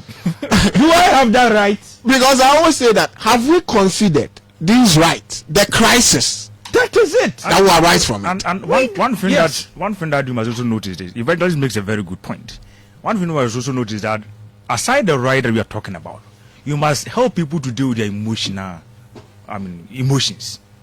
Well, a good number of people, the emotions rather get the better part of them. Yes. And once Yes. your emotions Yes. get the better Yes. part of you, you suspend thinking, you suspend reasoning. Of course, That's the point. It's on freeze. I have a tag. I always say that when emotions come to play, your sense of reasoning is missing. And that is why the psychologists will tell you extreme anger is tantamount to temporal madness. Yes. That's why when people get extremely angry, they can kill even their wife. Wait. Like the Before guy they from realize. K University. Yeah. Exactly. The guy from K University. He was annoyed, I'm sure. So literally he kills the girlfriend. Only to regret moments later. Yeah. And so when you are extremely angry, that's the very time that you are supposed to pause and take a break and possibly leave the scene. But not in our part of the world. People get angry and they want to show how strong they are. I heard some people commenting on some things, and one said, look, in where I stay, if you get really angry with somebody and you're going to fight him, you had better use your fist. But once you draw a knife, if you don't stab him, people will see you as a weak man. No, really. Once you draw a knife or once you take a stick, you must finish the job. And if you don't do that, it means you're a coward person. You are cowardly. So why did you draw a knife and you couldn't stab him? That would mean that the moment you draw a knife, it means you're good to go. Go and hit him. Go and stab him. But that's the kind of thinking that some people have. But ideally, like Evangelist said, we need a church to come in. But I would personally blame the family. But what Evangelist cited, train the child the way he must go so that he wouldn't depart from it in the future. It starts from the home. Yes. For a good number of parents, the way they dress alone will tell the child right from the outset, I must also dress in a particular way. I was staying in Bekwai some time ago, and there was some little girl in my neighborhood. Anytime you saw the mom's dressing, if you saw the little girl, you wouldn't have any question about it. Because the kind of skimpy clothes the mom wore, the child wore similar ones. And this is a little girl. Yeah. And so if she's growing up with that kind of mindset, eventually when she becomes an adult, how are you going to stop her? And so we need the society to come back. Possibly reset the society too. Reset from our thinking, of course. You have to reset our thinking, honestly. Because things are going haywire. Exactly, especially because we need the youth to be towing the line, to be acting within the law. And people will blame politicians. Sorry about that route. For instance, most of the things we see that the youth are exhibiting, you can see it in our politics. That it is right. At a case, what happened at the where a doom? Yeah, blue light also. The PZA. You have lost your way. Where you get your daily bread. Government has set up a fund raising money to come and support you. The money has not gotten to you, but you've lost your livelihood. So someone also decides that through NADMO, you have some rice and oil and soap. Let's go and give it to them. Yes. In the interim, what they need is food. We will all eat before the day ends. And they bring you the food. How? And the following day, your leaders have to go and apologize. Now they are recalling the food they rejected. It's because of this thing. I suspect some politics behind it. Because the president himself was here on Friday. Yes, Mr. Peja, Evangelist, I'm not cutting you. But I think that the politics too is influencing what we are going to. Exactly. People with the kind of character people are putting up, the kind of behavior some of the youth are putting up, is as a result of people behind them. Absolutely. When your party is in government, you feel that you can do anything and they will come and defend you. Now even criminals commit crime and they associate themselves with a political party, and the issue becomes, the moment he becomes NDC MPP, the case is finished. Some young able men caused havoc. They were sent to court. A politician was quick to judge that this thing that has gone to court, this is how much they will be charged. True to what he said, 1,800 they were charged. Doomed the court. And some of them also were emboldened to enter the court and ensure that the judge had to run for her life. And they rescued everybody. It didn't go anywhere. Today NDC is in power. Some of our youth feel that their party is in power, so they can misbehave. But if you have a leader that will say, let the laws work, everybody would start thinking right. Because just as you said, look, when the NDC assumed office, the first from January, we all had, even in December, when the results were declared, we had things of people entering offices with boldness. We are in government, so please, wherever you are, somebody employed by government to work, and because your government is in power, you just walk in and tell the person that, hey, we heard of incidents of walking to the port and some government institutions where there are a lot of incidents of this. I mean, how are we going to go like this? Until when? Because with what happened in December, after December 7th, if there's another change of government, I tell you, Oh, going people to be will pay retaliation. back. There's going to be retaliation. Yeah, they will pay back. There's going to be retaliation, and so something must be said. And I am going to ask, find out from you, Mr. PJ. Don't you think that the social media platforms, the TikToks, the Facebooks, that people have that guts to just sit with their mobile phones so easily, taking videos of themselves? We should have restrictions on them. We should, in a way. Look, Because it's like we give it too open room, and somebody will just do anything. it's chaotic, really. It's chaotic. In fact, That's- if you read about Rwanda, what sparked off the Rwandan genocide? One journalist went on TV and he was making a point. Now, look, if you pick, for instance, and the deduction is that if you pick democracy, of course, democracy is a government by the majority. And if you pick Rwanda as a country, who are the majority? The Hutus. But who control the machinery of the state? The Tutsis. The Tutsis. And so, by that logic, then the majority tribe must be in charge. But democracy is never about majority tribe. It's about who is elected by the majority. And for somebody to be elected, let's take for instance even the current president of Ghana. President Mahama doesn't come from the majority tribe. Yeah. But once you are elected, it means that even members of the majority tribe voted for you. Yes. And that is Yes. democracy. Yes. But when you build it based on tribal lines, the majority tribe is the Hutus.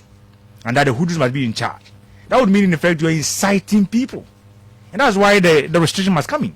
When you allow the people to speak their mind anytime and talk about everything that they want, it will mean technically some people will be engaging in sedition. They'll be inciting people to rebel against the government. Yeah. Others will be motivating people to challenge the authority of the government. And that's what seems to be happening on the social media. There must be some level of restriction. Otherwise, people will talk nonsense. And ultimately, it's going to hurt our public stability and public safety. Is it the duty of the National Communication Authority to course. also look at They have the social media? They have to. Because it's like, even on our television. And another thing that you must note, of course, politics is always going to be there. What has happened? What happened at the market? The people who are rejecting the rise from Honorable Muntaka, and they were insulting him, literally insulting him, and now they are back to apologize. Of course, we can argue the MPP is behind it, possibly. But prior to the election, when people were demonstrating against the government, and they wanted the government to take quick action, prompt action, decisive action to fight Galamsey. You remember what the MPP said? NDC is behind it. NDC is behind it. Of course, the argument can always be made that the politician behind it. And then when we consider that Professor Jampu, he has been given an appointment. Yeah. You know what people are saying? Oh, really? So he used us. He used us to get a position. But as a human being, you always have a personal interest. Of course. But when you're fighting a good cause, it doesn't matter which party you belong to. I personally believe that. If you are fighting a good cause, it doesn't matter which party you belong to. Because you must be heard. You must be listened to. The problem is, look, NDC is in power. Okay. And previously, people that spoke against the MPP government and now have started glimpses of speaking against the NDC government. Hey, we were here, you didn't talk, and now. But are you going to tell us what it? Just that I always have a problem is the way we go about it. Okay. The way we speak about it. Okay. Because it's like, look, the insults, the tantrums. If we don't really curtail that, You have a problem, certainly. the kind of crisis is going to erupt. You can't tell. Exactly. This generation may go, the generation coming, the young ones that are coming, what are they learning from us? And more to the point, the Constitution gives us the right to criticize our government, to criticize the president, but it doesn't give you the right to insult him. That's one thing you must note. That's why we have defamation of character. If you defame somebody, if you tarnish somebody's image, the person can drag you to the court of law, get you arraigned before the court of law, and possibly charged with a crime and punished. So as long as you have defamation there, it means you don't have the entitlement. You can't claim that I have the right to insult somebody. No. And so you do that. Exactly. But you remember when Professor Mose was in charge as president of Ghana, somebody called him, and I'm using, of course, this is something that somebody said. Yeah, we know. Somebody liking him to having some animal on radio. And a good number of people in NDC were angry. They were marched up, I think, around the TV station, the radio station. They were going to get him beaten and possibly get him arrested and sent to the police station. Professor Mose came and said, ignore him. Let him go. That's leadership, of course. But the fact is that when you insult somebody who is a public figure, you always have the supporters coming after you. At times, a good number of people who support these politicians, they don't even get told by the politicians to go and do anything. They just want to prove to the politician that, look, I love you, I like you, and so I'm going to fight and beat somebody just to prove to you that I have love for you. And so at times they may not even be aware. It may happen on the blind side of these big time politicians we are talking about. Well, somebody takes it upon himself like, look, I like this man, I have to prove to him that I like him. And that way, the only way of showing it is to go and beat the opponent. And so whatever he does, I'll stand for him. Exactly. And that's forgetting that you, as young as you are also upcoming. Exactly. And so your image, your reputation is at stake. But Mr. PhD, you raised a very critical issue of family and parenting. How has this contributed to the decay of the character the recent youth are putting up in recent times? When you look at what is really happening, because I am sure all those that depicted that character showing that gross disrespect to the minister are from families. Exactly. Okay. I'm just citing that as an example, but how has the family contributed to our culture decay, to our character decay? The first thing I would say is that a good number of parents seem to have outsourced their responsibilities. So they now have a maid in charge who is literally training the children, who is literally telling the children what to do. And so they go to work, they come back late in the evening, and then they leave at dawn. And so, of course, they desire to make more and more money. Literally has taken the parents away from the children. If you're a parent, at least the two must come to a compromise. There must be somebody home at the point to take care of the children, because training the children is your responsibility as a parent, not the responsibility of the maid. But the maid has her own orientation, and for all you know, they will train the child to look like they are. And so, ideally, I would expect that the parent will make time for the children, talk to them, train them, advise them, coach them, so that they live some responsible life. But that aside, some parents check their responsibility right from the outset. I'm told of a story where a guy was told by the girlfriend that, look, I'm pregnant for you. Initially, the guy didn't want to accept the pregnancy. He told the girl to go and get an abortion. The lady refused, and eventually, of course, he was convinced that, well, let's let it be. We are going to take care of the child. And now they go to the hospital. They did a scan, and the scan showed that they have a little boy, of course, one boy. Now, on the day that the lady was going to be delivered of the baby, the first boy came, and then the next came and said, look, congratulations. You don't have just one, you have two, and not just two, you have three. The guy ran away, of course. To mean that he had already budgeted for just one. Just one. Just one. Buy one, get two. And now you have three. So what is he going to do? He ran away. But the single parent, the lady will be forced to take care of this child. And that is where the problem starts from. Single parent. If you're not lucky enough and you get somebody to help you, you are dead. It will mean right from the beginning the children will not be taken good care of, because the parent doesn't have the money. And when you don't have the money, you may want to go to some outsider for help. And that's where the problem starts from. I'll be coming to Mr. Evangelist about the church, the teachings of the church, but because you are from the academia and you talked about single parenting, I don't have any research to back this argument, but I've done some teaching. Okay. Yes, and the little I saw was the children. It's not an emphatic statement I'm making. Please, I don't want anybody to come and beat me. But the fact is, the little I saw with my observation was that children that come from single parenting, homes that have either the mother alone, the father alone, or probably the grandmother, the grandfather taking care of that child, their character, it's a bit questionable.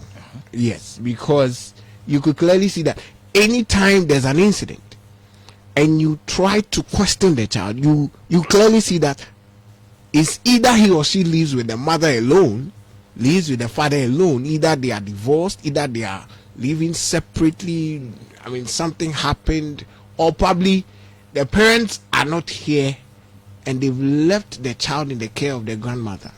And so it's like, I'm not saying that those that live with their parents, both parents, are always right with their character. No, they also come with, but it's like those that have those questionable characters, most of them, just as you're saying, broken homes are coming from that single parenting. And as parents, have we really considered that that thing is also affecting the character of our children? Because it's like women of today, men of today, I can live without a woman. But when two elephants fight, what we are forgetting is the grass suffers. Exactly. The grass suffers. Exactly. Because, I mean, the issue that have really brought about this is as a result of what happened with what happened at PZ, the blue light or whatever, that area. And so, just as I'm saying, the parents, do we also see this as a canker, as a problem, that it's hard time we sit to really sit down and deal with whatever it is to ensure that it is both the father and the mother that must cater for a child. The upbringing of a child is as a result of both parents. Have we also considered that? It appears some have not considered that. In fact, if it happens that you happen to be a single parent, let's say a mom, and you are taking care of the children alone, get some father figure for the children. It's extremely important. Yes. I watched a video of one little boy from some war-torn country, and some white men and some, of course, philanthropists had gone there to help them. And they asked a little boy, about 6 or 7 years, what do you want? What do you really need as a child? The child was crying, and he said, look, can I call you a dad? Can I call you father? Can I call you my dad? That's all. For the child, that's all he needs. In his thinking, the absence of dad is hurting him. And so if you're training a child, that's why you need a mom and a dad. And so I'm saying that if one is missing, at least get somebody who will step in, more or less as a father figure. It helps. It helps because you want to train a little boy, you always want to mimic what dad does. Yes. Like if you watch videos of little boys, the dad is shaving the beard. This boy has no beard, but he wants to pretend as though he's a dad. Or he's as old as that, so he's trying to shave the beard. And so that is wwhy ideally, when you go to the market and you're buying things for your little children, you may buy a toy for a girl, of course, and a gun for the boy. The thinking is that the boy must behave like a boy, and he gets that picture or that kind of training from the dad. And so the parent must do well to at least inculcate in them the spirit of both the men and of course the women. But we don't have to check our responsibility. A good number of people do that. These days, of course, men are learning. But if you really pick a good number of people who are a bit aged, it appears as though most men, I wouldn't say most, I don't have figures, but some men, a significant number of men, check their responsibility right from the outset. But they're looking for money. They're looking for money to come and take care of the home. And they literally ignore the part that you must relate to the children, you must talk to them from time to time, you must coach them. And that's something we must do. But the church problem, I can't possibly blame the church entirely. Because the individuals that go to the church are all from families. And when we go to the church and we get taught by the pastor, we expect that we live according to the principles of the Bible. When we don't do that, then we can't go back and blame the pastor because the pastor has done his work by preaching to us. Probably maybe the sermons they preach. That's why I say I'll come to the sermons. One problem with the sermons is this: when you pick these formalized churches, these old ones, the Methodists, Catholics, Presby, they have a structure. It Yeah. appears as though they have quotations they're going to use throughout the entire year. Yes, for the entire year. Exactly. They draft it. I may be a pastor in some faraway village. The problem that we have there is maybe fornication. But the topics that we have is talking about stealing. They wouldn't reiterate. They wouldn't. Was not speaking to their common reality. Because they have the structure, from the head office. You have to go by it. Go by stealing. Talk about stealing. When ideally the first thing is fornication. And so when that happens, it creates a gap. Because ideally, whatever you're preaching about should be something that the people in the church can relate to. When they can relate to that, it convicts them. And then they begin to even cry. Some people even cry in church. Yes, because the conviction is extremely important. It's extremely important. But if I happen to be an adulterous person or fornicator and you're talking about stealing, I wouldn't be bothered. It's not something that concerns me. And that is what you're supposed to be talking about, of course. So they should tailor their message to meet the needs of the people, the congregants, so that of course they can relate to the message and then begin to practicalize it in their everyday life. Evangelist Senior. Yes. Initially, you and Mr. PJ were talking about censorship with the inception of the social media, TikTok, and all those. And that if they should have some restrictions on them. Some restrictions do, but at least some restrictions. If you introduce restrictions, then it means, in a form, you want to censor it. But the app owners or wherever it's coming from have some restrictions. There are certain platforms, certain things you can't show there. Okay. Graphics, things that are too bloody and all that, crime and those things. But for us, on our side, when I speak Tree or my dialect, how would these apps that are coming from outside Ghana know I'm insulted? If I sit down quietly without showing signs of some aggression, yes. how would you know? So that problem, I know that you can get into trouble when you just share or post stuff. Many people have been picked up by the things they posted or shared on social media by the police. One time, Mr. PJ mentioned when a young man insulted Professor Mills, and that argument came up. Sankuma, who is a known MPP man, said, and a lawyer, said that it's not a crime to insult the president. Yeah, you can Google it too. Come on. Really? The internet will never forget. It's there. He said, there's no law. You can criminalize you insulting. You have insulted the president, so you should be tried. But we know about defamation of character. Good. So, And the burden of proof, I mean, lies on you to go and prove that, okay, he said this about me. I feel my character has been punctured, or I feel offended. Defamed. For insult and those things, we still need to do more research on that. But my brother, you said you come to me and the church and all that. But just have a bite on the family. The family. Yes.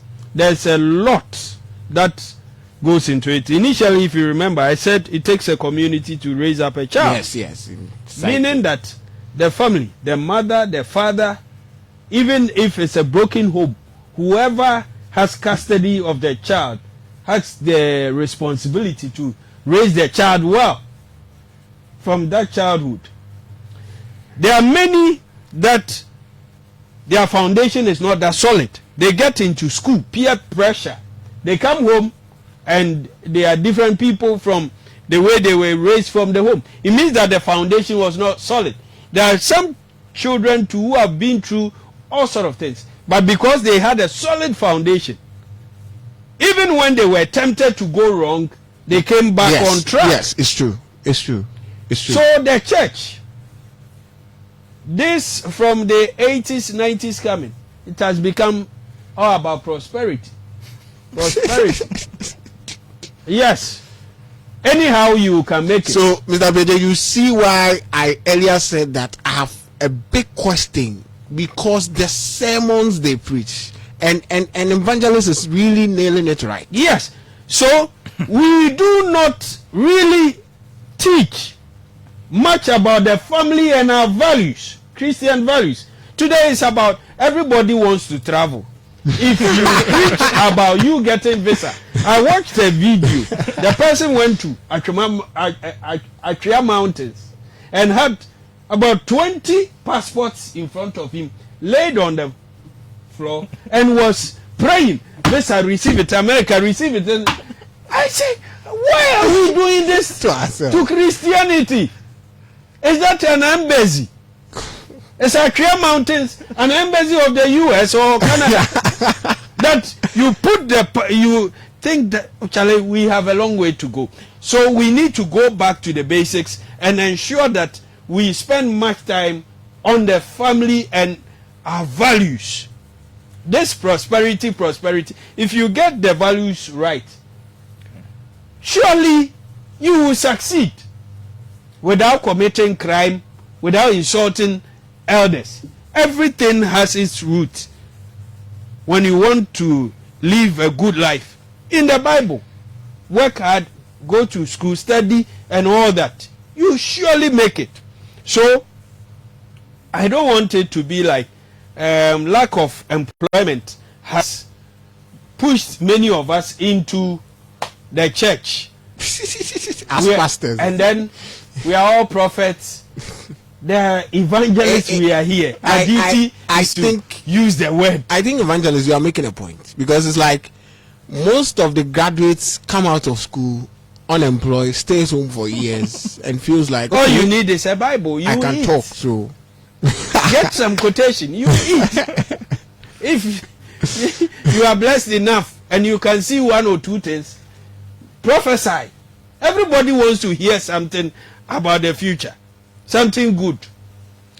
Many thrive when they start by putting fear in you. When they are able to tell you that I can see a coffin ahead, I can see your picture, your posters, obituary. The moment you are able to push that and it sits in the spirit of the person, fear, you have taken control. From there, anything you say, the person will do it. The scare. Just put it in the person. Many people are thriving on that. Their first prophecy they will give you is to scare you, put fear in you. Your mother is a witch. Your father is a wizard. I see an old lady from your family. The moment you do that and the person says, yes, it's true, you have taken over. Then akwanchre, directions, you put it down. The person can even go and borrow money for the akwanchre. Because for me, Evangelist, the earlier issue you said, if we don't regulate the social media, I tell you, the way things are going, the TikToks, the Facebook, the Instagram, I mean, some are literally it's getting so worse. Or anything you want to see, it is getting bad, and there need to be for some sort of regulation. Us, instead of us using the social media for good, some people think that they call it trend. If you want to trend, do something crazy, something beyond normal, and then your video will be all over the and place. Because I mean, these social media platforms pay money, people are ready to do anything crazy to make money. There's a story of a lady whose naked video came out. Instantly she became a star. I don't want to mention the name. Those who know the story, they know. Today she's off the scene. There's one who also did same and has made lots of money. You see them in acting. This movie, local movie people will go for them, and the young ones sit back and they say, oh, so it's right. She went naked. Today she's a movie star. He went insulting. Today he's also in the media space and all that. And they are making money out of those things. So, blocking certain things, I think we can regulate it. But it must go through the law, the process. But there are a last bite on this. There are other people that have said that politicians, leadership, there's a problem with that. Yes. I mean, the leaders we look up to, the people we give our mandate to, the power to, the kind of utterances, their actions, their gestures, what they do, they carry a lot of influence. Yes. They have a lot of followers. And so people that follow them, just as you said, we mimic our parents. And so people also mimic them. They do what they do. They incite people. And so the problem may be from there too. Yes. For me, I have a saying that you are a reflection of the person you look up to, whether your idol, being it a pastor from the religious or politician, you are a reflection of that person. I am an Nkrumahist. I try reading and watching more of Osajifo Dr. Kwame Nkrumah's videos and his quotes and all that. It's all over. At a point, people said I act like Professor Mills, because yes, I was also looking up to him. So I select the people I look up to. We must all make a conscious effort from raising our children to find them mentors, to look up to them. I went into a studio with I have 3 girls. The twins, they are in secondary school. They will be 16 years. And the host said, let me have a chat with them. So I was standing somewhere. I was listening to. Then the host asked them, who is your mentor? Who do you look up to? They didn't mention me. So I realized that I need to guide them in that direction. They are girls. So I said, look up to Professor Nana Jane Opoku-Agyeman. Look up. I started figuring out certain... Or Rebecca Kufuor. Don't let me stammer. I beg. Let me be honest. The name I gave them. Then I gave them pictures and I said, look up to these people. They have studied hard. They didn't mess up with their life. Whatever you want to be, if you want to be in the medical field, I will get you. I have friends in medicine who are good, who will mentor you and all that. So let's ensure that we give our kids, we guide them to find mentors. Else they will find some for themselves, and you end up not liking it. I heard Reverend Otabel once told us that in his area there was one man, everybody was giving him fans. So he liked it. Little did he know growing up that that man was a criminal. Wow. You know, these rascals in the area, nobody can calm them and all that. So he later revised his notes that and this one, whenever the man is passing, all the children will be giving him fans. He was an armed robber, a stubborn man in the area. So let's guide our children. Broken homes, yes, plays part, and it's not good. But when it happens, what do? You can't say, let my child go wayward. Try and guide and find some mentors. It may be a pastor or even the school they are. Find a teacher who is good, not just any teacher. Yeah. We have heard stories of teachers molesting children. Yes. Some sleeping with them. Yes. Yeah. Coaches, not too long, a coach has molested a young boy. Wow. Unnatural carnal knowledge. And the boy 16 is dead. The police is looking for this man. So we all have a part to play, and don't forget God. In fact, start with God. Pray, always pray. I believe in prayer. But back your prayer with action. Prayer without action is nothing. Let me end with Osajifo Dr. Kwame Nkrumah's quote. I know Mr. PJ likes him too. He's our founder. You can argue he's our founder, the only founder. He says, action without thought is empty. Thought without action is blind. This is deep. Osajifo Dr. Kwame Nkrumah, Ghana's founder. Ghana's founder. Founders Day, apostrophe. Let's not bring that debate. Action without thought is empty. So I have acted. I never thought of it. It may lead into so many things. People get angry and they don't think. They commit crime. You go to our prisons, many acted without thinking. But when you think without acting too, he says it's blind, which means I have thoughts. I want to do this. If I don't back it with any action, nothing happens. So I don't know if our time is up. Yeah. We just have a few minutes, but we're going for commercial break. Yeah, give all to Mr. Pierre. I want to find out, how can we realistically shape the morals of our upcoming young ones? How can we do it? What can we do? It is a problem. We've now talked about this. We've spoken extensively about it. Dealing with it. Let's use this platform. How do we go about it? So that incidents like what happened at Blue Light the last time, with what happened to the Interior Minister, wouldn't happen again. How do we go about it, Mr. PJ? Well, I would simply say that it must be a holistic approach. You must have a holistic approach. The family must do its part, of course, the church and the government, of course, the leadership is extremely important. Because ultimately, even if you are running a church and the leadership is authoritarian in nature, they can stop you. And especially under some special circumstances, the government will assume what we call emergency powers, so that they can take on emergency powers and then literally suspend the rule of law. Ideally, that's allowed by law. If you remember what happened during COVID-19, the government imposed a rule, an order, that if you're going to run a church service, you shouldn't go beyond 1 hour. So that's something that the government can always do.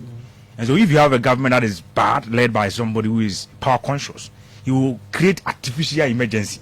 And then all of a sudden you will be living you will live in a state of emergency, in which case you can assume emergency powers and do as he pleases. But the point is that, in fact, Reverend indicated, you talked about the morals, and you quoted Kwame Nkrumah. If you read Things Fall Apart from Chinua Achebe, Okonkwo, the main character, was dogmatic in nature. Yeah. He never thought about anything before he acted. And you all know what happened. Eventually, he committed suicide. Yes. That means it's extremely important. That's why the Bible says, faith without works is dead. Yes. And works without faith, of course, cannot be defended. And so you must have the two balanced out. And so that's extremely important. But ultimately, it should be a holistic approach to fight against the moral decadence in our country. The moral decadence. Because it's not going to help us in the long run. And the government, I believe, must take a part. The politicians ideally represent the people. And especially when people consider them as role models, it means that whatever they say really has an impact on the people. And a lot more people will, of course, do exactly what the leader tells them to do. And that's why we need leaders speaking in a very responsible, matured manner. And so that's extremely important. You must have people who really talk sense, quote unquote. You must have people who talk responsibly, so that their speech or force will guide the people to live in accordance with the law. But more importantly, you must have the family doing its part. Coach the children, train the children, but don't leave the training of your own child to some maid or some other person who is staying with you. Get them trained. But even if you're a single parent, of course, like Evangelist said, you must at least make an effort. You must make some effort to get them trained. And more important, I am a Christian, and so I believe in reading the Bible and going to church and, of course, praying. And so ideally, we live in the physical world, but the fact is that you have a spiritual world too. And so whatever you do, of course, you might want to balance it out with prayers and living an upright life. If you uphold the Christian faith and yet you do as you please, the Bible says God has some unconditional love for everybody. But guess what? It is conditioned at times on what we do. And that's why God told us that for David himself, for David in particular, he loves him. So even if he did something wrong, God said what David he loved did, him. God didn't approve of the bad things that he did, but he still loved him. Yes. And I am tempted to believe it's based on relationship. Exactly. And personally, I believe that if you had the likes of, say, if all human beings were like, say, the Jobs, the Abrahams, possibly Jesus wouldn't have come. And so Jesus came for us who are sinless. But the fact is that we cannot continue on our sin and do as we please and expect God to bless us. God, and that's why we must treat our children. Sinners, but he hates sin. Exactly. Exactly. And that's why we must, of course, learn to do the right things. But moral turpitude must be fought in fact by everybody in Ghana. Yes. There was another discussion we're going to have, but because of time, I think probably maybe on Monday, issues about the Attorney General and Minister of Justice with what is really happening, talking about we all have heard the brouhaha. Exactly. Yes, of somebody owning estate buildings and yes. And one last thing I have to make. I'm sorry, I wasn't here on Monday. I was engaged somewhere, so I'm pretty sorry to our listeners. I couldn't come around. All right. Thank you. So definitely on Monday, I think we'll have that discussion extensively because with time, I don't think we'll have that in details. And so thank you very much for coming, Mr. PJ, and then Evangelist Richard Pratt. Yes. Member of Parliament on the tickets of the NDC. Hey, prophet. Hey. Oh. No, don't take it back. It's okay. You are prophesying. You ride as Member of Parliament, didn't you? You did. Yes. And so definitely, we hope that will happen one day we will have you as a Member of Parliament. Well, thank you for listening. I'm going for a commercial break. When I come back, the discussion continues.